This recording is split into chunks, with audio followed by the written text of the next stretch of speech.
me forever on fire. ಬಿಜೆಪಿಯ ಬಂಡಾಯ ನಾಯಕರು ನಿಜವಾಗಿಯೂ ಇವರು ವಕ್ಫ್ ವಿರುದ್ಧದ ಹೋರಾಟಕ್ಕೋಸ್ಕರವಾಗಿಯೇ ಎರಡನೇ ಹಂತದ್ದು ಮೂರನೇ ಹಂತದ್ದು ಅದರ ಸಲುವಾಗಿ ಸಭೆಯನ್ನು ಮಾಡ್ತಾ ಇದ್ದಾರೆ, ಅಥವಾ ರಾಜ್ಯ ಬಿ ಜೆ ಪಿಯಲ್ಲಿ ಒಂದು ಪರ್ಯಾಯ ನಾಯಕತ್ವಕ್ಕಾಗಿಯೇ ಸಭೆಯನ್ನು ಮಾಡ್ತಾ ಇದ್ದಾರಾ ಅಂತ ಒಂದು ಪ್ರಶ್ನೆ ರೈಸ್ ಆಗ್ತಾ ಇದೆ. ಇಲ್ಲಿ ವಿಜೇಂದ್ರ ಅವ್ರನ್ನೇನಾದರೂ ಕೆಳಗಡೆ ಇಳಿಸಿ ಅದರಲ್ಲಿ ಯತ್ನಾಳರನ್ನ ಕೂರಿಸಬೇಕು ಅಂತ ಏನಾದರೂ ಪ್ಲಾನ್ ಮಾಡ್ತಾ ಇದ್ದಾರಾ? ವಕ್ಫ್ ವಿಚಾರ ಆಗಿದ್ದಿದ್ದರೆ ಏನು ದೊಡ್ಡ ವಿಷಯ ಅಲ್ವಲ್ಲ.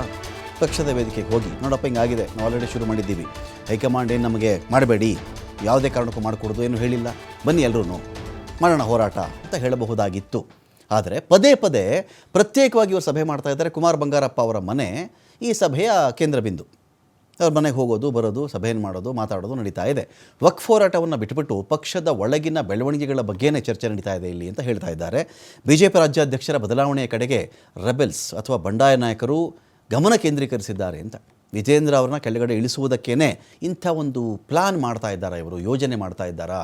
ಅಧ್ಯಕ್ಷರ ವಿರುದ್ಧ ಯಾರ್ಯಾರಿದ್ದಾರೋ, ಯಾರ್ಯಾರು ವಿಜೇಂದ್ರ ಆಪೋಸಿಟ್ ಬಣದಲ್ಲಿ ಕಾಣಿಸ್ಕೊಳ್ತಾರೋ, ವಿಜೇಂದ್ರ ವಿರುದ್ಧವಾಗಿ ಧ್ವನಿ ಎತ್ತಕ್ಕೆ ಯಾರ್ಯಾರ ಶಕ್ತಿ ಇದೆಯೋ ಅಂಥವ್ರನ್ನ ಕರೆಯೋದು, ಕೂರಿಸ್ಕೊಳ್ಳೋದು, ಸಭೆಯನ್ನು ಮಾಡ್ತಾ ಇದ್ದಾರಾ?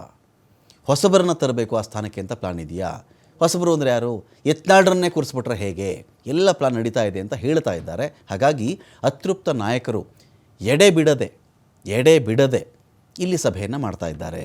ಆದರೆ ಬಿ ಎಸ್ ವೈ ಅವರ ಮಗನನ್ನು ಕೆಳಗಿಳಿಸುವಂಥ ರಿಸ್ಕನ್ನು ಹೈಕಮಾಂಡ್ ತೆಗೆದುಕೊಳ್ಳುತ್ತಾ ಅಂತ ಕೂಡ ಒಂದು ಪ್ರಶ್ನೆ ಇಲ್ಲಿದೆ. ಟಿಟಸ್ಕೊಳ್ಳಿಕ್ಕೆ ಇದೀಗ ಶಿವಕುಮಾರ್ ಜೋಹಳಿ ಇದ್ದಾರೆ. ಶಿವಕುಮಾರ್ ಜೋಹಳಿ, ಯಡಿಯೂರಪ್ಪ ಅವರನ್ನು ಅಧಿಕಾರದಿಂದ ಕೆಳಗಡೆ ಇಳಿಸಲಾಯಿತು, ಅವರ ಬದಲಿಗೆ ಮುಖ್ಯಮಂತ್ರಿಯನ್ನಾಗಿ ಬಸವರಾಜ ಬೊಮ್ಮಾಯಿ ಅವರನ್ನು ಅವತ್ತು ಮಾಡಲಾಗಿತ್ತು. ತದನಂತರದಲ್ಲಿ ಯಡಿಯೂರಪ್ಪ ಅವರು ನಾನು ಇನ್ಮೇಲೆ ಎಲೆಕ್ಷನ್ ನಿಲ್ಲಲ್ಲ ಅಂತ ಹೇಳಿದ್ರು. ವಿಜೇಂದ್ರ ಅವರಿಗೆ ಟಿಕೆಟ್ ಕೊಡಬೇಕಾದ್ರೆ ಸಾಕಷ್ಟು ಮೀನಾಮೇಷ ಎಣಿಸಲಾಗಿತ್ತು, ಅದರ ಟಿಕೆಟ್ ಸಿಕ್ತವರಿಗೆ ಗೆದ್ದರು ವಿಜೇಂದ್ರ. ಅದೊಂದು ಲಿಂಗಾಯತ ಸಮುದಾಯದ ಗಮನ ಇಟ್ಕೊಂಡು ಈ ಕೆಲಸವನ್ನು ಬಿ ಜೆ ಪಿ ಹೈಕಮಾಂಡ್ ಮಾಡಿರಬಹುದು. ಯತ್ನಾಳ್ರೇನು ಬೇರೆಯವರಲ್ಲ, ಸಮುದಾಯ ಅಂತ ಬಂದಾಗ ಅವ್ರಿಗೂ ಅದಿರಬಹುದು. ಆದರೆ ಯತ್ನಾಳ್ರ ವರ್ಚಸ್ಸು ಅದು ಇರ್ತಕ್ಕಂಥ ಆ್ಯಂಗಲ್ ಬೇರೆ ಆಗಬಹುದು, ಅಥವಾ ಯಡಿಯೂರಪ್ಪ ಅವರ ವರ್ಚಸ್ಸು, ವಿಜೇಂದ್ರ ಅವರ ವರ್ಚಸ್ಸು ಇದು ಬೇರೆಯದ್ದೇ ಆಗುತ್ತೆ ಸಮುದಾಯ ದೃಷ್ಟಿಕೋನದಿಂದನೂ ಕೂಡ. ಇದೀಗ ಈ ತರಹದ ಪ್ಲ್ಯಾನನ್ನು ಒಂದು 3/4 ಜನ ಸೇರ್ಕೊಂಡು ಮಾಡಿದಾಗ ಎಷ್ಟರ ಮಟ್ಟಿಗೆ ಹೈಕಮಾಂಡ್ ಇದಕ್ಕೆ ಒಪ್ಕೊಳ್ಬಹುದಾಗುತ್ತೆ, ಅಥವಾ ಬರೀ ಒಂದು ಅಂಕುಶವನ್ನಾಗಿ ಹೈಕಮಾಂಡ್ ಇವರಿಗೆ ಸಡಿಲ ಬಿಟ್ಟಿದೆಯಾ? ಇಲ್ಲಿ ವಿಜೇಂದ್ರ ಒಂದು ಅಂಕುಶವನ್ನು ಹಾಕಿ ಹೋದಂಗೆಲ್ಲ ಬಿಡಬೇಡಿ, ಅದಕ್ಕೆ ಮಾತ್ರ ಬಳಸ್ಕೊಳ್ತಾ ಇದೆಯಾ ಹೈಕಮಾಂಡ್ ಅಂತ?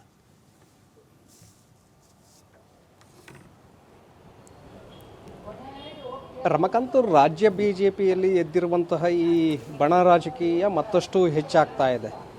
ಯತ್ನಾಳರ ಬಣ ಪದೇ ಪದೇ ಕುಮಾರ್ ಬಂಗಾರಪ್ಪ ಅವರ ನಿವಾಸದಲ್ಲಿ ಸಭೆಗಳನ್ನು ಮಾಡ್ತಾ ಇದೆ. ಸಭೆ ಯಾವ ಕಾರಣಕ್ಕೆ ಅಂದರೆ ವಕ್ಫ್ ವಿರುದ್ಧ ನಾವು ಹೋರಾಟವನ್ನು ಮಾಡ್ತೇವೆ, ಆ ಕಾರಣಕ್ಕಾಗಿ ನಾವು ಸಭೆಯನ್ನು ಮಾಡ್ತಾ ಇದ್ದೇವೆ ಅನ್ನುವಂಥ ಹೇಳಿಕೆಯನ್ನು ಕೊಡ್ತಾ ಇದ್ದಾರೆ.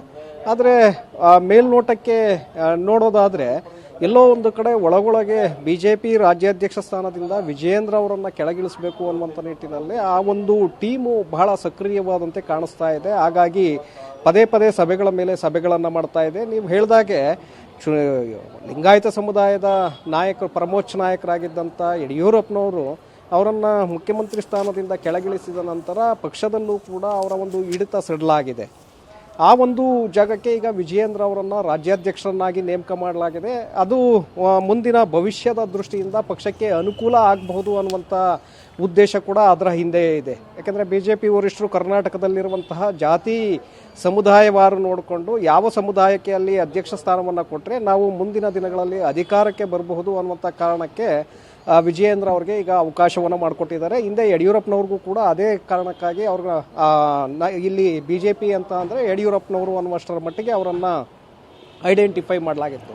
ಆದರೆ ಈಗ ಯತ್ನಾಳ್, ರಮೇಶ್ ಜಾರಕಿಹೊಳಿ, ಹಾಗೆ ಬಿ ಪಿ ಹರೀಶ್ ಸೇರಿದಂತೆ ಕೆಲವು ನಾಯಕರು ಪ್ರತ್ಯೇಕವಾಗಿ ಸಭೆಗಳನ್ನು ಮಾಡ್ತಾ ಇರುವಂಥದ್ದನ್ನು ನೋಡಿದ್ರೆ ಎಲ್ಲೋ ಒಂದು ಕಡೆ ಬಿ ಜೆ ಪಿಗೆ ಇದನ್ನು ಥ್ರೆಟ್ ಕೊಡುವಂಥ ಪ್ರಯತ್ನಗಳನ್ನು ಮಾಡ್ತಾ ಇದ್ದಾರಾ, ಅಥವಾ ವಿಜೇಂದ್ರ ಅವ್ರಿಗೆ ಒಂದು ಕಡೆ ಇಕ್ಕಟ್ಟಿಗೆ ಸಿಲುಕಿಸುವಂಥ ಒಂದು ಪ್ರಯತ್ನಗಳನ್ನು ಮಾಡ್ತಾ ಇದ್ದಾರಾ ಅನ್ನುವಂಥದ್ದನ್ನು ಕೂಡ ನೋಡಬೇಕಾಗತ್ತೆ. ಯಾಕೆಂದರೆ ವಿಜೇಂದ್ರ ಅವರು ಹಿರಿಯ ನಾಯಕರನ್ನು ಮೂಲೆಗುಂಪು ಮಾಡ್ತಾ ಇದ್ದಾರೆ, ಸರಿಯಾಗಿ ಅವರಿಗೆ ಸಹಕಾರಗಳನ್ನು ಕೊಡ್ತಾ ಇಲ್ಲ ಅನ್ನುವಂತಹ ಅಸಮಾಧಾನಗಳು ಇದೆ.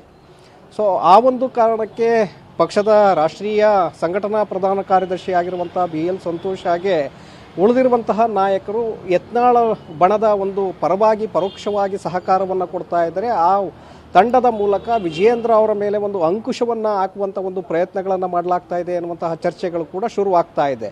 ಸೊ ಇಲ್ಲಿ 3 ಉಪಚುನಾವಣೆಗಳಲ್ಲಿ ಬಿ ಜೆ ಪಿ ಸೋಲನ್ನು ಕಂಡ ನಂತರ ಪಕ್ಷದಲ್ಲಿ ಅಧ್ಯಕ್ಷರನ್ನ ಬದಲಾವಣೆ ಮಾಡಬೇಕು ಅನ್ನುವಂತಹ ಚರ್ಚೆಗಳು ಕೂಡ ಒಳಮಟ್ಟದಲ್ಲಿ ನಡೀತಾ ಇದೆ. ಆ ಒಂದು ಹಿನ್ನೆಲೆಯಲ್ಲಿ ಈಗ ಯತ್ನಾಳರ ಬಣ ವಕ್ಫ್ ವಿಚಾರವನ್ನ ಮುಂದಿಟ್ಕೊಂಡು ಅದರ ಹಿಂದೆ ಈ ರೀತಿಯಾದಂಥ ಒಂದು ಷಡ್ಯಂತ್ರಗಳನ್ನ ಮಾಡ್ತಾ ಇದೆ ಅನ್ನುವಂತಹ ಮಾತುಗಳು ಕೂಡ ಈಗ ಕೇಳಿ ಬರ್ತಾ ಇದೆ. ಸೊ ಒಂದು ಕಡೆ ವಿಜಯೇಂದ್ರ ಅವರ ಮೇಲೆ ಹಿಡಿತವನ್ನ ಸಾಧಿಸಬೇಕು ಅನ್ನುವಂಥದ್ದು ಕೂಡ ಅದರ ಉದ್ದೇಶ ಇರಬಹುದು.